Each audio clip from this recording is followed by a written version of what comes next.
Kembali lagi di podcast Bincang-Bincang Santai bersama saya Andre Nurhani. Dan hari ini kita kedatangan dua kakak cantik dari Institut Agama Kristen Tuban. Sebelum kita mulai podcast kita, yuk kita kenalan dulu. Kakak yang baju putih dulu. Baik, perkenalkan nama saya Priya Bengga. Saya dari Institut Agama Kristen Tuban semester 5. Kalau kakak, shalom, perkenalkan nama saya dari Kristen Institut Agama Kristen dan saya sekarang semester 5. Nah, sahabat podcast, hari ini kita akan membahas tema tentang pendekatan dalam teologi Kristen. Ngomong-ngomong dari podcast kita ini, tujuannya apa sih? Kalau boleh tahu. Oh iya, tujuan betul. Kalau kita tidak tahu tujuan, buat apa kita berbincang-bincang? Tujuan kita hari ini untuk meningkatkan pemahaman kita tentang berbagai pendekatan dalam teologi agama-agama dan bagaimana hal itu berdampak pada kehidupan bersama. Nah, ya, kita akan mulai dalam segmen pertama.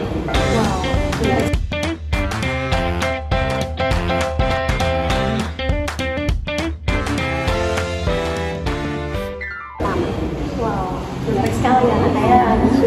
Segmen pertama ini tentang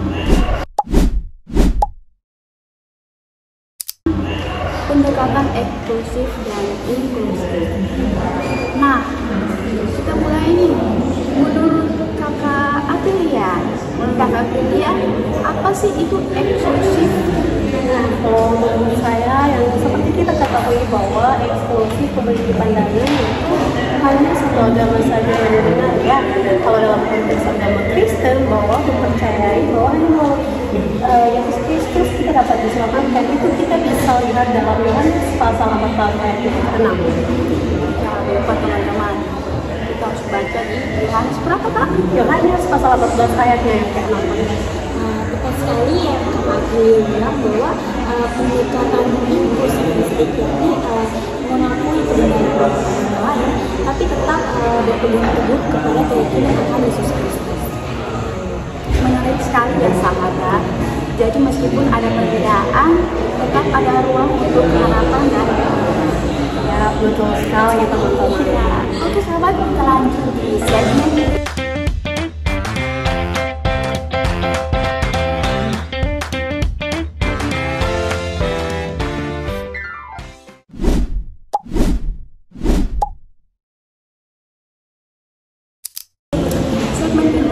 Kita akan membahas tentang pendekatan pluralistik dan kontekstual.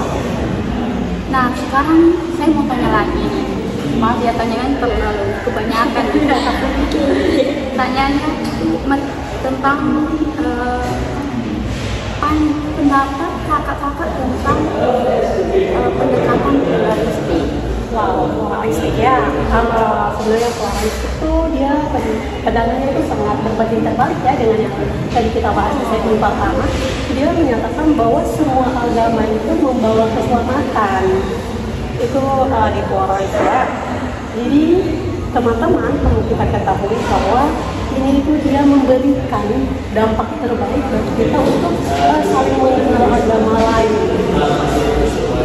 Dari pembahasan yang kakak lihat tadi sangat-sangat bagus dan relevan karena dapat kita lihat dari dialog antara umat Kristen dengan umat Hindu, yang mana dalam Trihita Karana umat Hindu menghargai tentang komunikasi dalam Kristiani.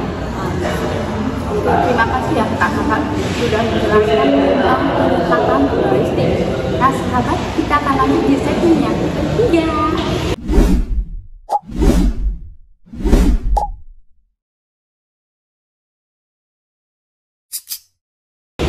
Segmen ketiga ini kita akan pentingnya dialog antara umat beragama.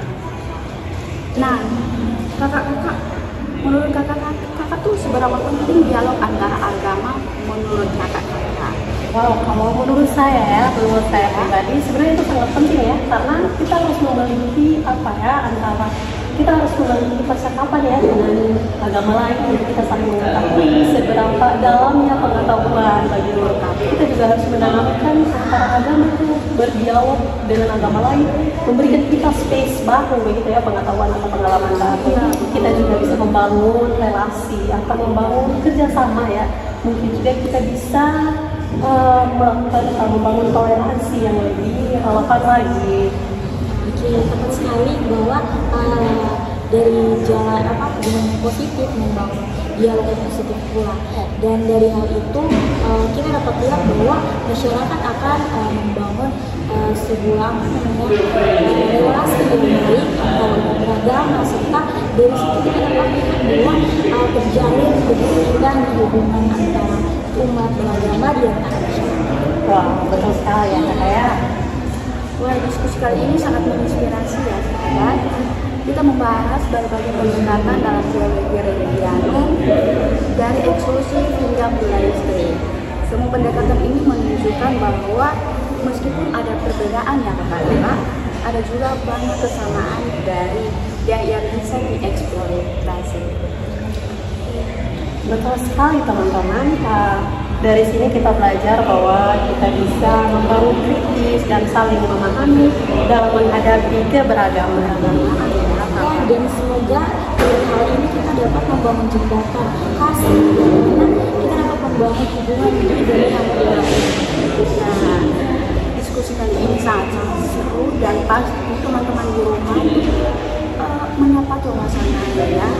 Terima kasih Kak April dan Kak Ida sudah berbagi pengetahuan buat kita semua, sehingga kita boleh mendapat wawasan tentang pandangan inklusif, eksklusif, pluralisme dalam kehidupan kita dalam beragama. Sampai di sini episode kita kali ini. Semoga